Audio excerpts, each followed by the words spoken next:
Yo, what is going on, everyone? My name is Nick, or the Notorious Fantasy. And in today's video, we are going to be doing my top 24 ranked running backs for fantasy football in 2021. Inside this video, we're going to go in depth on running backs 13 through 24, as I've already done 1 through 12 on my channel before. I'm going to talk a little bit about 1 through 12 in the intro, but then we're going to go really in depth in the other running backs. So if you want a super deep breakdown on running backs 1 through 12 that I'm going to list off in this video, make sure you check out that video from a couple of weeks ago. So if you guys do end up enjoying this video and you want more fantasy football content from me, please make sure you hit that subscribe button down below, because not only is it free, I put out content every single day to help you guys win your 2021 fantasy football championship. So without further ado, let's get into it. Beginning at number 1 at the running back position, I have Christian McCaffrey, followed by Dalvin Cook, Alvin Kamara, Saquon Barkley, and Derrick Henry. I would say in a majority of rankings, this is going to be your top 5. Now, not necessarily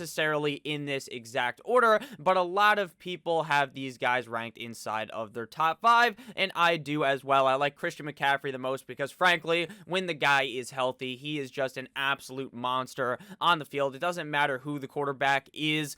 In the past, it hasn't mattered when Cam Newton was not looking the best. It was still good with Teddy Bridgewater. He's fine with mono man Sam Darnold. He's going to be fine as well, so don't worry too much about that. At number 2, Dalvin Cook. Again, while I do kind of dislike the guy a little bit for his injury-prone prowess, it has proven that it does not really matter at all, because he's still going to finish as a top 5 running back at the end of the year. And I think if he was to have a full healthy season, this guy could genuinely compete for the number 1 overall spot with Christian McCaffrey. At number 3, we have Alvin Kamara. Now, again, with Alvin Kamara, they do have Jameis Winston as likely the starting quarterback, which to me is better than with Taysom Hill. With Taysom Hill, Alvin Kamara was super inconsistent. With Breeze, obviously, Kamara was skull fucking defenses. We haven't seen him yet with Jameis Winston, but I do believe things should be pretty solid there. At number 3, with the New Orleans running back. At 4, Saquon Barkley, obviously coming off of an injury. Didn't play that great in the first 2 games of the year, obviously. Week 1, he played up against the Steelers and didn't look that good, but obviously the Steelers defense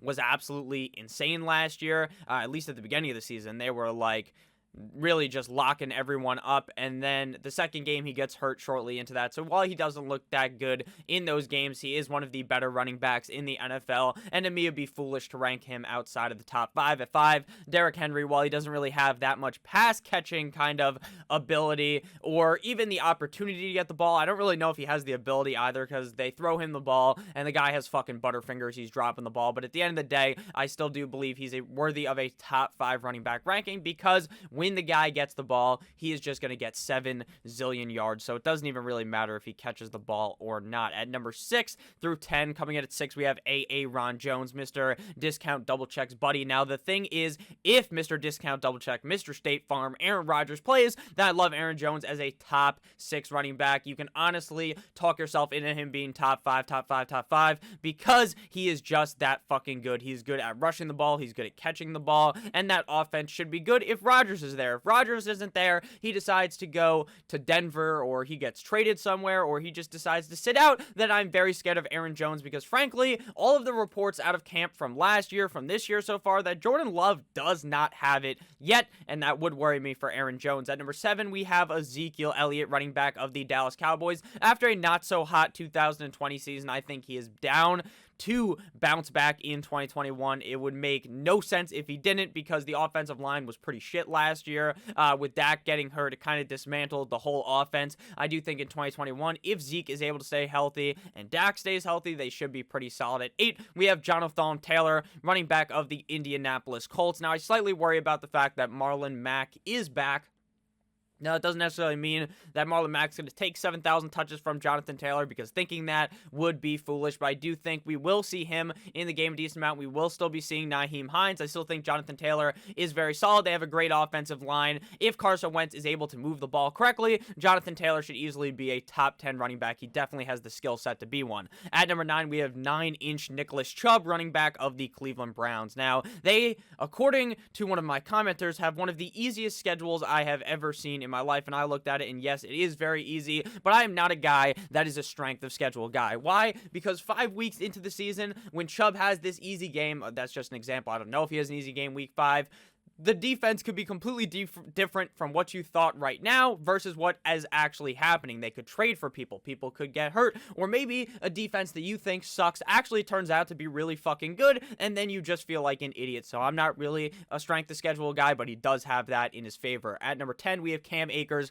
running back of the LA Rams, with the addition of Matthew Stafford, with the fact that I feel like they're going to be able to march the ball up the field. I believe that Cam Akers is going to be very solid, especially if they're up in games big time with a strong defense, a strong offense. They're going to be able to run the ball out late in games. Now, on to running backs 11 and 12, but obviously you're going to be seeing 11 through 15. At number 11, we have Austin Eckler, running back of the LA Chargers. This is one of those guys that I feel like I'm going to rank outside the top 10, but could easily be a top 5 guy. Now, it depends on health for Austin Eckler. He ends up getting hurt last year, so he does not perform as well as I thought he would. Obviously, with Tyrod Taylor under center for week 1, he just frankly did not understand how to dump the ball off to one of the best players on the team in Austin Eckler. He was not dumping the ball off, but with Herbert under center, it looked like a brand new Austin Eckler. It looked like the Austin Eckler I thought we were going to see going into the year. I think if Herbert takes that next step up, and the fact that the offensive line got reworked, it's a lot better. I think that Austin Eckler has a really good chance to have a much better year than he did last year. Obviously, he was hurt. At number 12, we have Antonio Gibson, running back of the Washington football team, with the addition of Ryan Fitzpatrick, with the addition of Curtis Samuel, with them drafting Diami Brown. I feel like this offense is going to be chugging along, something that we did not see last year due to kind of piss-poor quarterback play at points for the Washington football team. I think Antonio Gibson is very talented, and I think that with his pass-catching ability, he should be able to be a top 12 back, just like he kind of was for a majority of last year. Now, on to the new guys, on to the in-depth breakdowns. We're about 6 minutes in the video, so typically I don't ask you to subscribe by now, but you just sat through that spiel, so you might as well. Thank you very much. At number 13, we got rookie running back Naji Harris out of Alabama, current underdog ADP 17.3. Naji Harris, running back of the Pittsburgh Steelers. Now, when it comes to drafting rookie running backs, these guys always get all the hype. They are going to get talked up immensely to the point where you are going to be paying the supreme price for Naji Harris. Now, right now, I don't have him ranked inside of the top 12, as I do not feel like you should be drafting him in the first round. In the second round, I will happily do it. Why? Because the Pittsburgh Steelers were passing the ball at a tremendous rate last year. They were throwing the ball so fucking much because James Conner could not run the ball. He was not being very effective, and the offensive line kind of sucks. Hopefully, the offensive line plays better in 2021. Now, the kind of accepted thought process for Naji Harris is that Mike Tomlin wants to run the rock. He's done it in the past. But Nick, last year they really run the ball. That's because James Conner was playing like dog shit, and the offensive line wasn't good, and the passing offense was working quite well. If they're running the ball a lot, I can see Naji Harris getting a shit ton of touches and easily potentially finishing as a top 12 running back. Now, again, I don't have him ranked inside of the top 12, but you should say that probably at least the guys all on this top 15 list you would hope could end up being a top 12 running back. I think that this Pittsburgh Steelers offense and Mike Tomlin's scheme is ready to have a running back like Naji Harris. Now, I'm not saying that Naji Harris is Le'Veon Bell, but in the past, you can kind of see a similarity. A running back who's very good at catching the ball as well as rushing the ball. A dual threat running back. That is what you want at the running back position for fantasy football. Now, in real life, you might just want a guy like Derrick Henry who's going to bulldoze over 7,000 guys, stiff arm someone into next year, and then mosey his way on into the end zone, right? But for fantasy football, what you really want is a guy like Naji Harris. Now, Derrick Henry is still good for fantasy football, so don't get that twisted. He's still a top 5 running back, but I think that Naji Harris's pass catching ability needs to be talked about. In 2020, his senior season at Alabama, he played in 13 games, had 251 rushes for 1,400 rushing yards. He had 30 total touchdowns, 57 targets, 43 receptions, and 425 receiving yards. This guy is so fucking good, and I believe if the Pittsburgh Steelers are confident in him, which they should be, the other running backs behind Naji Harris aren't good at all. Day one of camp, there is videos of Naji Harris getting the running back 1 touches or the running back 1 reps on these weird-ass drills that they do where they're hopping over these things. Naji Harris is getting the first crack at it because he is the guy in Pittsburgh. I would be very hard-pressed to see Naji Harris have a shitty season, if I'm being completely honest with you. Again, people are going to suck this guy off into the oblivion. He's going to end up becoming like a top 10 ranked running back. And then at that case, I'm pretty scared. But at running back 13 inside of the second round, I'll happily pull the trigger on Mr. Naji Harris. At number 14, we have, in my opinion, one of the most underrated running backs in fantasy football right now. Running back J.K. Dobbins of the Baltimore Ravens, current underdog ADP 28.7. In J.K. Dobbins' rookie season, he finished as running back 24 in PPR, 21.5 PPR, and running back 17 in standard, averaging 11.2 PPR points per game, 10.6 half PPR points per game, and 10 standard points per game, meaning from a points per game perspective, he was running back 33 in PPR, 30 in half PPR, and 28 in standard, tied with the guy we were just talking about a little bit ago, James Conner. Now, with J.K. Dobbins last year, the reason why he didn't really put up a big year is because he was stuck in a threesome backfield for a lot of the year. It was going to be Gus Edwards and Mark Ingram ahead of him. He could not go past them because he was a rookie, and that's just how things go sometimes. It takes a decent amount of time for J.K. Dobbins to really get rolling. Now, week 1, I guess it's technically an anomaly, right? Because up against Cleveland week 1, he was the 19th best running back in fantasy football. So he started off well, but then it was kind of a downturn, right? Because all these other guys are getting the ball in front of him, Edwards as well as Mark Ingram. But once they started cooling down on Mark Ingram and realized Big Trust Woo was not as good as J.K. Dobbins, which would have been pretty obvious to anyone except for, I guess, the Ravens, but I understand they have to pay Mark Ingram, so they're going to use him. But week 11 on, this guy's pretty solid. Week 11, running back 8. Week 13, running back 21. Week 14, running back 22, 20, 21, and then running back 6 in week 17. So while we didn't necessarily see a full year's sample size for J.K. Dobbins, because a lot of those weeks up until week number 11, the guy is kind of just doing nothing, really not getting too much opportunity. But when he is given the opportunity, he is very solid. Now, it's funny to see that J.K. Dobbins only had 24 targets on the season. Why is that funny? Because going into the NFL, it was kind of thought that J.K. Dobbins has that Alvin Kamara-like skill set out of the Ohio State. Like, he was going to be a guy that is touching the ball a lot in the receiving game, and frankly, wasn't given as many targets, but I expect that to be a humongous uptick in 2021, having 134 carries last year, 805 rushing yards. Now, he had the 33rd highest carries, but the 16th highest rushing yards, which obviously is very good. He also had a grand total of 18 receptions, 120 receiving yards, and 9 total tugs, 16th highest at the running back position. So I think that J.K. Dobbins, while he had a very low-key 2020 season, you can see that the proof is in the pudding. You can see the fact that this guy is so talented, and he is on a team that is willing to pound the ball down the defense's throat. The Baltimore Ravens have been so successful thus far with Lamar Jackson with running the ball.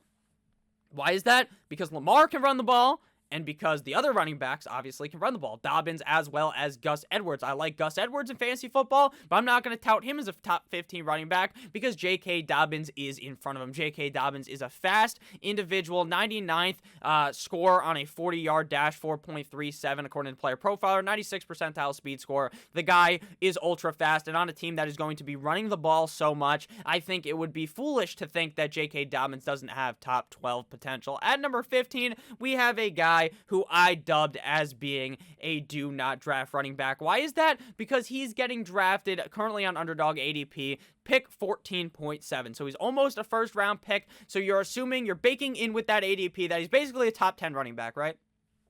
That's what you're thinking. And frankly, I don't think he's going to be a top 10 running back. I mean, he could obviously be because I'm ranking him inside of the top 15, but I don't want to draft him as my locked in running back 1. That's basically the thought when you're drafting him that high. He is going to be a running back 1 in fantasy football, which I hope he can be, but frankly, I don't know when we will ever see it. Every single year, me and fantasy analysts alike will get down on their knees and blow this guy like our name was Mia Malkova. We will talk up his skill set, which is amazing. This guy has a very good skill set. He's a very talented pass catcher, a very talented rusher, but in the past, Giovanni Bernard kind of held back that receiving upside because Giovanni Bernard was getting receptions. Now, a lot of people are going to point at these numbers that I'm going to tell you right now as defense sense as to why Joe Mixon will be good, will be amazing. I'm going to break those down, explain to you why that narrative is kind of false, but then give you a reason why I think Joe Mixon could actually be good, which does make a lot of sense. So in 6 games last year, obviously when you play 6 games, you're not going to finish very high at the running back position. It would be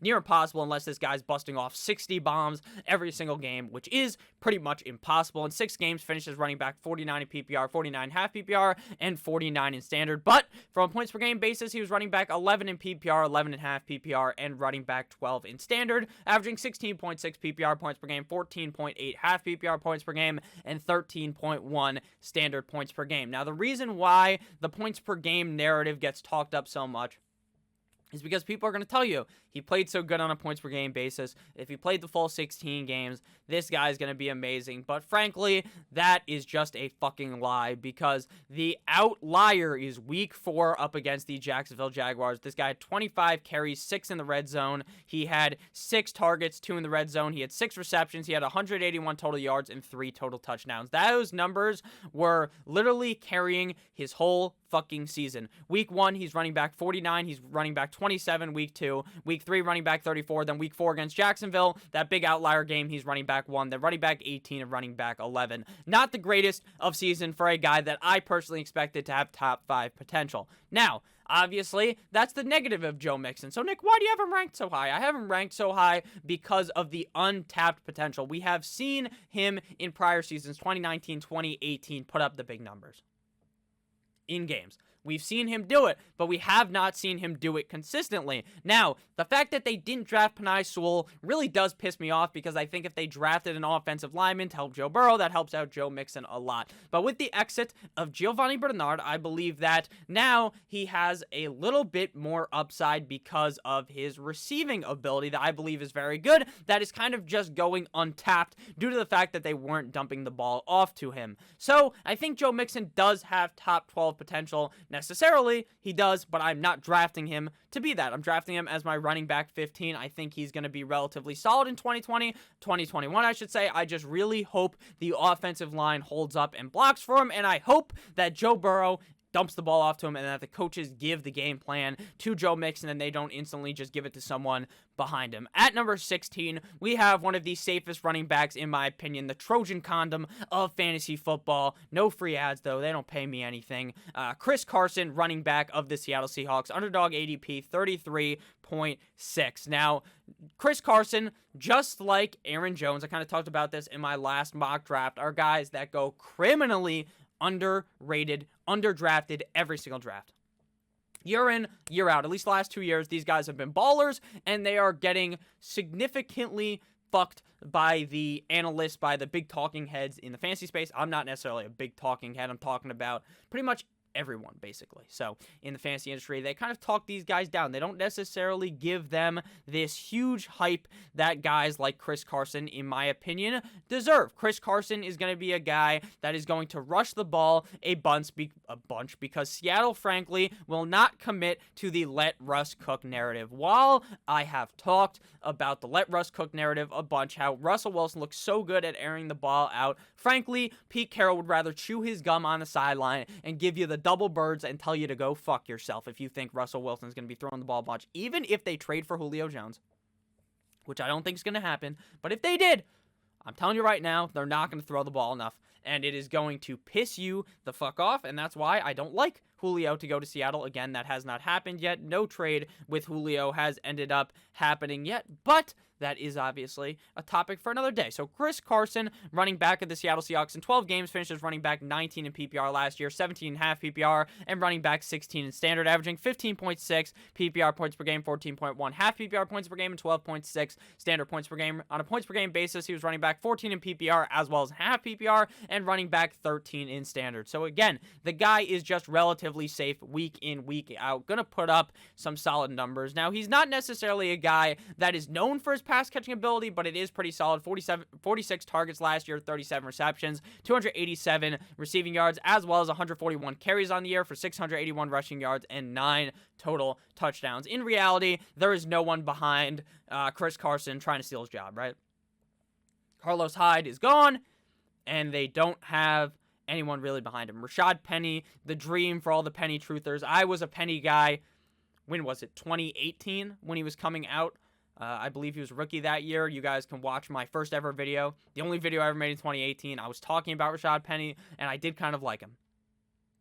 But, frankly, the job is Chris Carson's. Chris Carson is the guy there. Rashad Penny is not. I'm not your guy, pal. Or what does that mean? I'm not your guy. I don't even know what that's from. I've seen it so many times on Twitter. You're not the guy, pal. Maybe that's what it is. But whatever. Obviously, that has nothing to do with anything.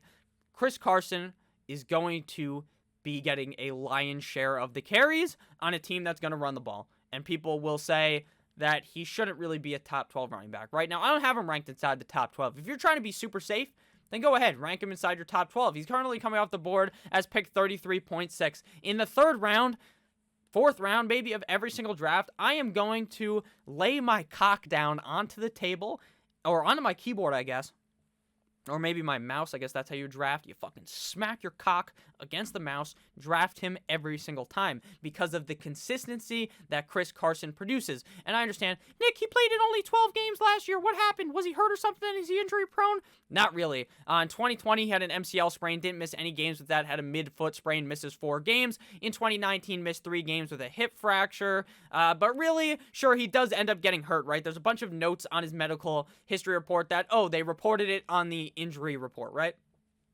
But he hasn't really missed a substantial amount of games with any big injuries, obviously, except for the hip fracture. So I do think that Chris Carson's not a guy you should really talk about injury history with. His metrics for the workout-wise, the guy's not ultra-fast. He's not ultra-speedy. He's not ultra-agile. He's not ultra-huge as well. He's 6 foot, 218 pounds. He was a 7th-round fucking pick out of Oklahoma State. But it doesn't matter. It does not matter because the guy is just one of those technical running backs. He's like a technical boxer.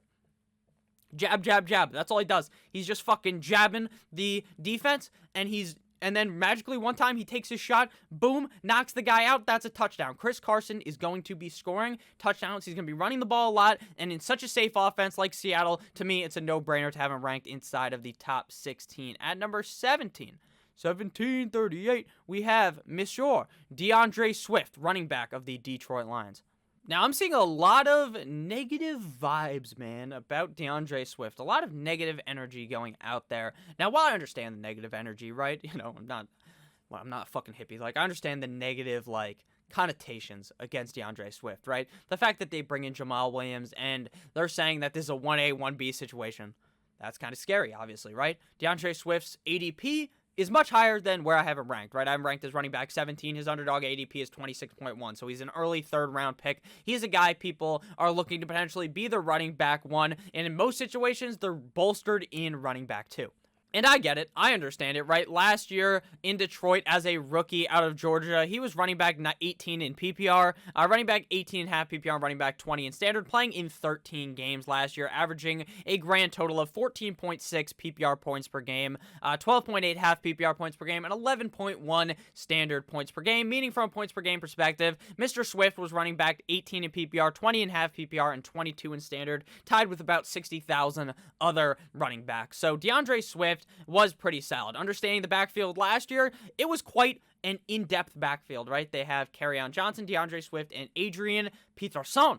Adrian Peterson, obviously one of those running backs that is everlasting. Death, taxes, Adrian Peterson, 500 rushing yards, basically. The guy's 7,000 yards. He's like Frank Gore. At this point, obviously Frank Gore's much older, but DeAndre Swift was kind of in a crowded backfield, a cloudy backfield. It was kind of hard, in my opinion, to even want to love drafting DeAndre Swift because he was stuck in a running back carousel back there, and then he eventually emerged as kind of the guy. He's your guy, pal. His height, he's 5'8", 212 pounds, and he played pretty solid last year, 57 targets, 13th highest at the running back position. He had a grand total of 46 receptions, 12th highest, 357 receiving yards. He also had 114 carries, 521 rushing yards, and 10 total touchdowns. Now, this offense, I understand why people are kind of negative on DeAndre Swift, and that's why he's back here at running back 17, because frankly, running back 17 and 18 that I'm about to talk about, I am very confused about. Because I like their skill set, I'm just not too sure how involved they're going to be. DeAndre Swift, again, I like him a lot, but he's on a team that is going to be shit. they are going to be bad. They bring in a new head coach. I like the head coach, Dan Campbell. He's talking about biting off the kneecaps of his opponents. Excellent. I hope that he ends up keeping his job because he seems like a cool guy. He was my Dolphins coach at a point in his career, so I like the guy. But at the end of the day, this team's not going to be great, right? They lose their best player, Matthew Stafford. And they bring in Jared Goff. Now, again, I'm not a Jared Goff hater. I actually think Jared Goff's a pretty solid quarterback. Severely overpaid, though, by the Rams after making that Super Bowl run. But again, he's not shit, right? He's not like one of those garbage can quarterbacks that you don't want anything to do with. He's just about all right. He's serviceable. But he is definitely a downgrade from Matthew Stafford. And then they lost Kenny Golladay. They lost Marvin Jones. So now this offense is going to be straight up limp dick. They're not going to be able to run the ball that much. So now, what do you think? Now, what do you think? I don't know. What is there to think? The fact is that he's going to be catching the ball a decent amount, you would hope, and you hope that Jamal Williams isn't involved enough to really derail Deandre Swift's season. He's running back 17 because he has a whole lot of upside, but I understand the negatives going against him. That's why I got him at running back 17. But frankly, I'm not really trying to draft him at pick 26.1. Next up, we got running back Clyde Edwards Hilaire, CH on the graphic, running back of the Kansas City Chiefs. Two rookie guys back-to-back, Michael Jordan 96, 97, well, rookies last year. Now, sophomores in the NFL. Clyde Edwards Hilaire, the first running back off the board in 2020 by the former Super Bowl champions, the Kansas City Chiefs. In 13 games, the Chiefs running back finished as running back 22 in PPR, 22.5 PPR, and 22 in standard, averaging 13.5 PPR points per game, 12.2 half PPR points per game, and 10.8 standard points per game. Meaning, from a points per game perspective, he was running back 23 in PPR, 24.5 PPR, tied with Melvin Gordon, and running back 26 in standard. Now, realistically, Clyde Edwards Hilaire was getting the Gawk 9000 last year. Kind of like Naji Harris is getting this year, but last year, I was very off of Clyde Edwards Hilaire, current underdog ADP 21.6, because he was going too damn high, like that old school meme of that guy wearing the top hat. That price is too damn high, I think is the meme, but yeah, so he was going way too high. He wasn't worthy of the running back one discussion. He was a rookie in an offense. He's fucking 5'7". Him and Kyler Murray are the same height, and frankly, it wasn't working in the red zone. You hand the ball to Hilaire, and he gets stuffed like fucking Mia Malkova. You know, I use the same star twice, but, you know, you still get the joke. He was getting stuffed on the line, right? Like the crust at fucking Pizza Hut, okay? He's getting stuffed, and he can't do anything because he's so fucking short. But he's still fine, right? He still puts up a pretty solid numbers. But again, the narrative last year was that he's on the Chiefs. He cannot fail. He was a first-round pick. That was kind of my thought process, that he couldn't fail. But I was like, you know what? In the first round, I'm not drafting him. Did not draft him at all inside of the first round in any of my drafts because I was not willing to pay the price on a rookie running back that I wasn't ultra confident in. And it proved to be correct. Now, does that mean he can't have a great sophomore season? No, that's why he's ranked running back 18, which is ahead of where he finished last year. He had 55 targets last year for a grand total of 36 receptions, 297 receiving yards, as well as 181 carries for 803 rushing yards. So overall, as a rookie, that's a pretty solid season. But last year, the reason why his ADP was so high is because he's a rookie on one of the best offenses we've ever seen with our eyes. The Kansas City Chiefs. He's still on that team. I think that he could definitely improve in 2021. That's why I got him at number 18. Do I feel ultra sexy about drafting Clyde Edwards Hilaire? No. He just seems like a safe running back, right? It seems like you draft him, he'll be all right week in, week out. He'll have those big games where the Chiefs just run amok on a defense, and then you'll be happy with him that week. But then other weeks, you're going to be like, he's just about okay. But, you know, that's what you're getting with a running back at number 18. At number 19, we have Kareem Hunt, running back of the Cleveland Browns. Again, a case of a running back to me that is just ultra safe. That does have a lot of upside, but his upside is cradled down. It is limited. It is chained down by the running back ahead of him that we talked about a little bit earlier, Nick Chubb, who is my running back numero 9. Now, Kareem Hunt's underdog ADP is 54.6, so he is getting drafted way further back than Clyde Edwards Hilaire. 5'10", 216 pounds, obviously, of the Cleveland Browns, formerly of the Kansas City Chiefs. In 16 games, finished as running back 10 last year in PPR, as well as in half PPR and standard, averaging 13.7 PPR points per game, 12.5 half PPR points per game, 11.3 standard points per game. From a points per game perspective, he was running back 22 in PPR, 21.5 PPR, and 20 in standard, meaning his numbers were kind of carried by the fact that he didn't miss a game last year. and by the fact that Nick Chubb missed multiple games last year. When Nick Chubb is out, Kareem Hunt is a locked and loaded top 12 running back. This is because of not only his immense skill set, as well as his team liking to run the ball. Kevin Stefanski loves to run the rock. That was a big proponent of why I liked Hunt as well as Chubb last year, and I was proved correct when they were running the ball so many times last season.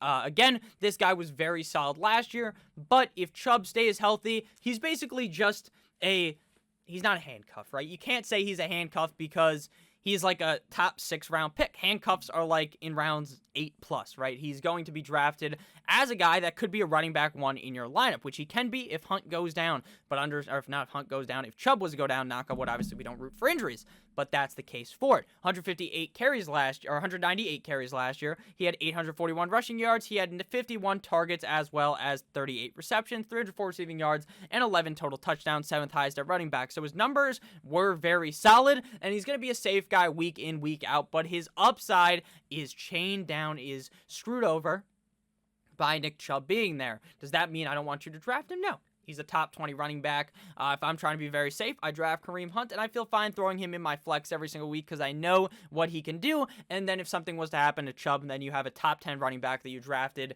at pick 50+, and you're going to be very happy with Kareem Hunt. Nothing super in-depth to talk about with Kareem Hunt. We kind of know what the guy is as a fantasy football player. He's just super safe. If he went to another team in the future, he'd be the running back 1. You'd be very happy with him, but in Cleveland, you're just all right drafting Kareem Hunt. At the next overall pick, we have David Montgomery, running back of the Chi-Town Bears, underdog ADP 39.1. Now, if you guys have been watching for a while, if you haven't, make sure you hit that subscribe button down below. But if you've been watching for a while, you know I am David Montgomery's biggest fan, one of his biggest fans. I love David Montgomery. I love him, and it pains me to put him down here at 20, but I'm going to explain it, and hopefully you understand. I understand some people will be like, oh, but Nick, he should be above Hunt. I understand, maybe you want to put him above him. Go ahead. These rankings, again, they're not fully final. They're going to be final in August when I make that final video talking about them, and when you see them up on the website, I'll be talking about a little bit later, not in today's video, but when it comes out. But, yeah, that's basically how these work. They're not obviously finalized yet, but I do like Montgomery a lot, but he is capped by Tariq Cohen. In 15 games, finishes running back 4 in PPR, 4.5 PPR, and running back number 6 in standard, averaging 17.7 PPR points per game, 15.9 half PPR points per game, and 14.1 standard points per game, meaning from a points per game perspective, he was running back 8 in PPR, 9.5 PPR, and 10 in standard. Now, he put up those big numbers. Why? Because Tariq Cohen was out a majority of the year. Tariq Cohen steals all of this guy's targets. In 2019, with Tariq Cohen, David Montgomery had 35 targets. 2020, he had 68 targets. That's a very big increase, and that's playing in one last game in 2020. 6th highest at the running back position. That's because Cohen was gone. Now, that is kind of the narrative against him. It's because he's not going to be seeing as many targets. It's like Chubb with Hunt in the lineup.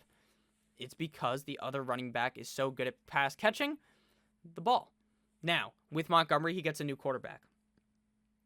Who knows how long it's going to take for Fields to come into the game? Who fucking knows? He could honestly start week 1, or he could be starting like week 10 after they're tired of Andy Dalton's shenanigans. I don't know about that. I think Montgomery should be solid, but I think you should understand the risk when you're taking him. The risk is that Matt Nagy's a fucking idiot, and when Montgomery was really eating was when Matt Nagy wasn't calling the plays. So worry a little bit about David Montgomery. Again, I'm not saying he's a bad player. I think he's very good out of the Iowa State University. I kind of really have given this guy praise his whole career. I hope it pans out again. I hope he's good again, but there are some outlying narratives that we need to talk about. Again, Nagy's a fucking idiot, and we don't know what's going to be happening at the quarterback position. People are going to get mad about this. I can already tell in the comments section, but, I'm going to stick strong with my guns here and tell you that he is not going to be a top 19 running back just yet. Maybe I'll tell you in August something different. And now, finally, the last 4 running backs to be discussed in this video, running backs 21 through 24. At number 21, we have a guy that, frankly, I have never been a big fan of. I have dealt with what I have begrudged as a running back by orgy in Philadelphia in the past with Doug Peterson. It's what San Francisco uses as well, the running back priority. But Miles Sanders last year finished as running back 23 in PPR, 23.5 PPR, and 21 in standard, playing in 12 games, averaging 14.2 PPR points per game, 13.5 half PPR points per game, and 11.9 standard points per game. Meaning from a points per game perspective, he was running back 20 in PPR, 19.5 PPR, 16 in standard, tied with Antonio Gibson. Now, his underdog ADP is 31.9, which to me is too high. It's too high. I don't think that I am a Miles Sanders hater, frankly. I don't think I am, but I just don't love this situation. I think that there are going to be a lot of other running backs involved in this offense. I think that you're betting heavily on Jalen Hurts. A lot of people are putting their flag directly into the ground saying Jalen Hurts is going to be godlike next year. Basically is what they're saying, right? People are ranking him inside their top 10 at the quarterback position. They're saying that he's going to be all that. Now, he's going to be taking away from rushing opportunity from Miles Sanders because Jalen Hurts is very good at running the ball. And if people believe that Jalen Hurts is going to be this good, hopefully that helps Miles Sanders. But again, I'm not sure. I am not sure. He's another guy where I'm pretty unsure about, and I don't want to make a super bold claim saying that Miles Sanders fucking sucks, but where he's going, he does kind of suck, in my opinion. I think that the Philadelphia Eagles offense may have points where they struggle.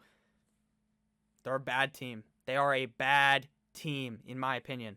They are a team that may not be able to run the ball very late into games. Now, Miles Sanders, though, does kind of have the build of what would be a great fantasy running back, right? He does have the great receiving ability. He has the great rushing ability. But the question is, will the line be able to be good enough for him? And will Jalen Hurts be the guy? And will the defense be able to stand up? Because the defense plays like shit again. The offense as a whole plays terrible again, like they did last year. Then you're going to be very disappointed in Miles Sanders. 52 targets last year. He had a grand total of 28 receptions, 197 receiving yards. He as well had 164 carries, 871 rushing yards, and 6 total touchdowns. To me, Miles Sanders is a bet on the Philadelphia Eagles offense. If you think that the Eagles are going to completely fucking turn it around completely, and they are going to be very good, then draft Miles Sanders. But if you think, like me, that Miles Sanders and this offense is going to be kind of limp, I understand the upside in Hurts. I understand the upside in Sanders. But I just don't know how high I can possibly be on a guy that, frankly, he's never jumped off the fucking page to me. When I'm watching Miles Sanders, I never have seen greatness. And it sucks for Mr. Miles Sanders. At number 22, we have another Miles, but this is my boy, Myles Gaskin. That bitch, Carol Gaskin, running back, 52, underdog ADP running back, or underdog ADP 52.2 for Myles Gaskin. In 10 games last year, he finished as running back 28 in PPR, 27.5 PPR, 27 in standard, averaging 16.4 PPR points per game, 14.4 half PPR points per game, and 12.3 standard points per game. From a points per game perspective, he was running back 13 in PPR, 12.5 PPR, and 14 in standard. Myles Gaskin was the better Miles of the two, and he even has a cooler spelling on the name. But Miles Sanders' nickname is Booby, which is also pretty sick. Very nice. Boobies. I like. Borat.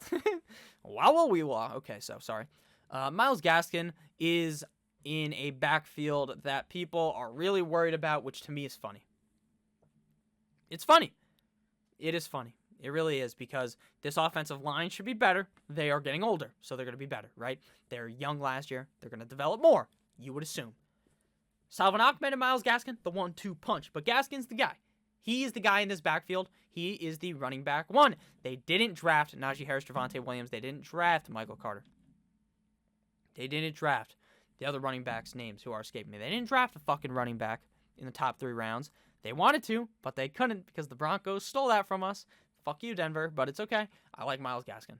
Gaskin last year, zero thoughts of Gaskin being any good, right? Because Jordan Howard's there, Matt Breida's there. The videos everyone's talking about, Matt Breida versus Jordan Howard. That's what everyone's talking about, me included. That's not what we see. That's not what matters at all. Because Breida and Jordan Howard fucking sucked. They sucked. And Gaskin was really good. Only playing in 10 games was very strong. Against the Raiders, one of the reasons why we almost made the playoffs. Shout out to Myles Gaskin. Now, again, you might be hearing, we, like I'm a fucking Frenchman, and you're thinking, Nick, you are biased. You are biased because you like the Dolphins. If I was biased, Myles Gaskin would be a top 12 running back because I believe that's what he can be. But you have to bake in the risk, and the risk is the fact that Tua might actually not be good. That's the risk. I don't believe that. I think Tua is very good. but you could believe that. You could believe that maybe the dual-headed offensive coordinators being the offensive coordinators, that's not going to work. But I believe that with Tua in the game, they're going to be calling these more ambitious plays now that Chan Gailey's stupid ass wasn't doing, and that Miles Sanders will be very involved and very good, which is what I believe, and I will happily draft him as a running back 2 this year. Current underdog ADP, 52.2. David Montgomery's was 39.1, and I don't remember if I said Miles Sanders. His was 31.9.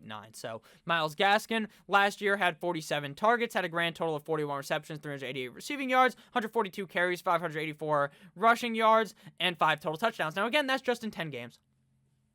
Just in 10 games.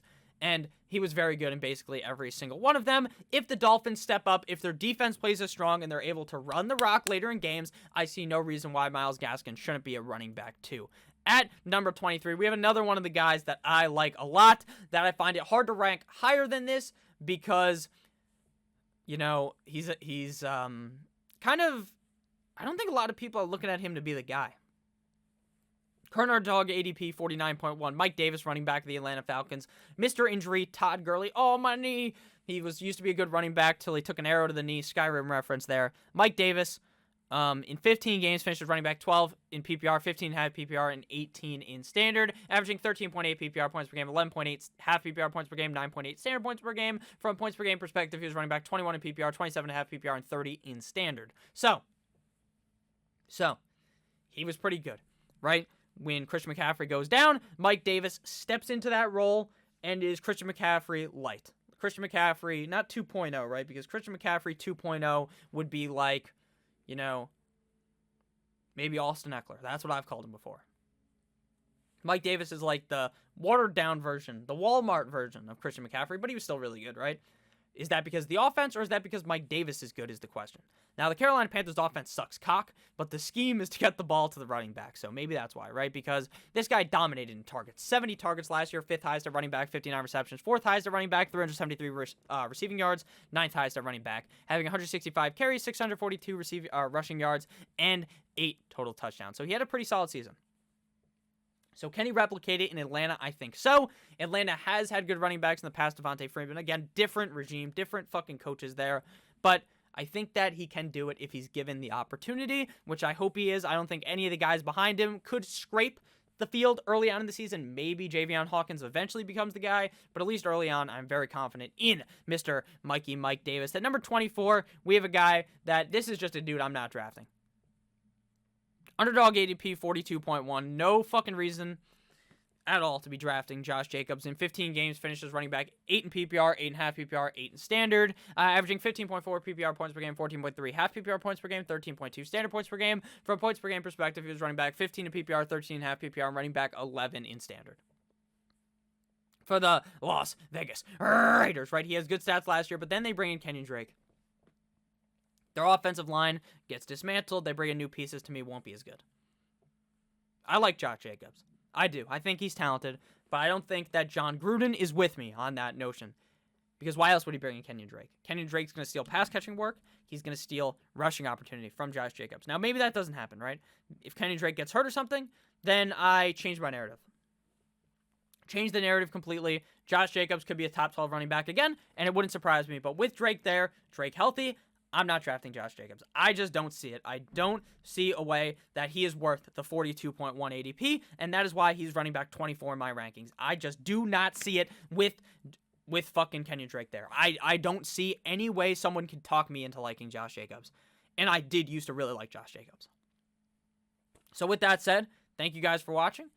Josh Jacobs' stats last year, 45 targets. He had a grand total of 33 receptions, 238 receiving yards, 273 carries, 1,064 rushing yards, and 12 total touchdowns. So he was good last year. But again, he's not going to fucking repeat. No running back just puts their same stats the next year, especially when you bring another running back into the backfield. So thank you guys so much for watching. This was a long-winded video, but I hope you did end up enjoying. I love you guys all. Make sure you stay safe. As always, have a great rest of your guys' day. Happy Tuesday. And the club's going up on a Tuesday tonight. Almost Wednesday. It is Wednesday, my dudes. Goodbye.